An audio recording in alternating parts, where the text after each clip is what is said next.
समय की बात है। वीरपुर गांव में एक भाई और एक बहन रहते थे।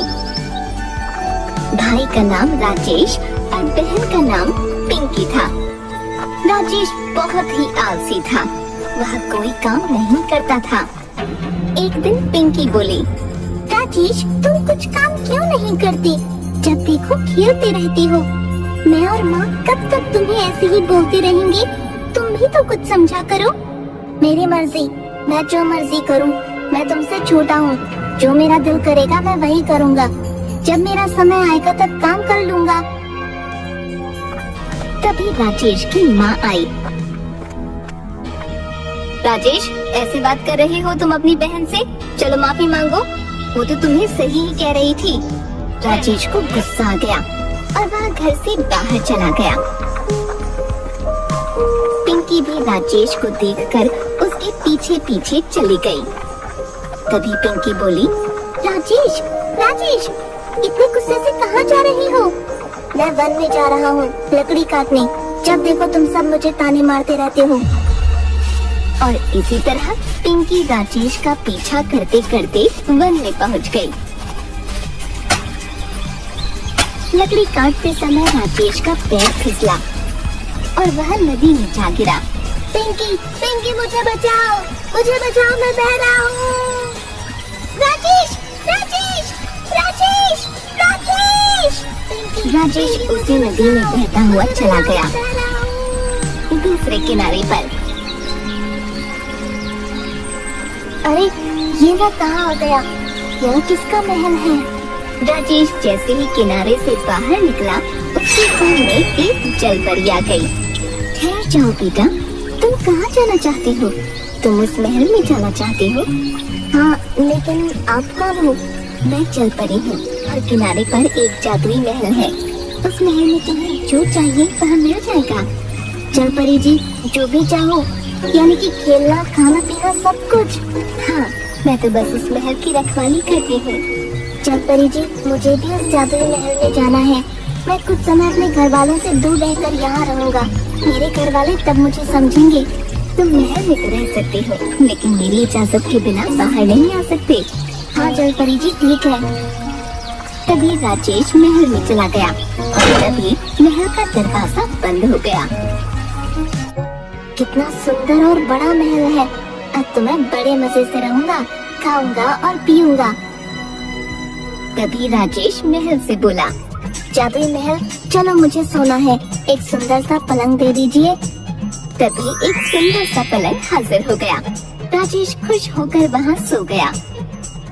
वहीं पिंकी अपने भाई को ढूंढने के लिए सबको लेकर आई, लेकिन वहाँ पर कोई नदी नहीं थी। सब उसे ढूंढने लग गए और थोड़ी देर ढूंढने के बाद सब वहाँ से चले गए। राजेश जादुई महल में बहुत खुश था। जब वह खाने को मांगता तो खाना आ जाता। अब वह पूरे दिन खेलता कूदता रहता। राजेश कुछ दिन तक तो खुश था, लेकिन फिर उदास रहने लगा। उसे घर की और माँ की याद सताने लगी और एक दिन उसने खुद से कहा, मुझे सबकी याद आ रही है। मैं इतने दिनों से यहाँ हूँ, सब बहुत परेशान हो रहे होंगे, मुझे जाना चाहिए। तभी राजेश महल से बाहर निकलने लगा तो उसे सूर का झटका लगा और बहुत दूर जाकर गिरा। राजेश रोते रोते बोला, मुझे जाना है, मैं यहाँ नहीं रह सकता, मुझे जाने दो, मुझे जाने दो। महल बोला, अब तुम यहीं रहोगे, जब जलपरी का आदेश आएगा तभी तुम जा सकोगे। राजेश जोर जोर से जलपरी को आवाज देने लगा। तभी जलपरी आ गई और कहने लगी, क्या हुआ राजेश? जलपरी जी, मुझे यहाँ नहीं रहना है, मुझे घर जाना है। लेकिन तुम ही तो चाहते थे कि तुम ऐशो आराम से रहो।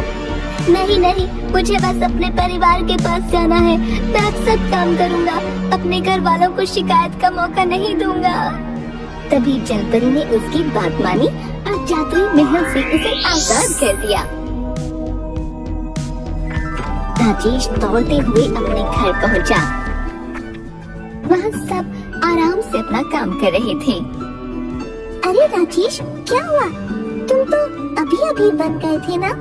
लकड़ी काटने मैं भी तुम्हारे साथ ही थी, लेकिन तुम दिखे ही नहीं तो मैं वापस आ गई।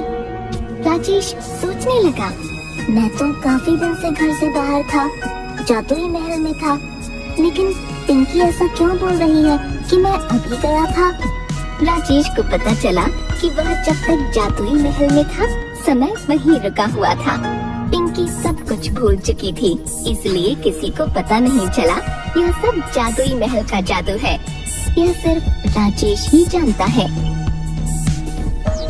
अगली सुबह जल्दी उठकर राजेश बाहर वन में लकड़ी काटने चला गया।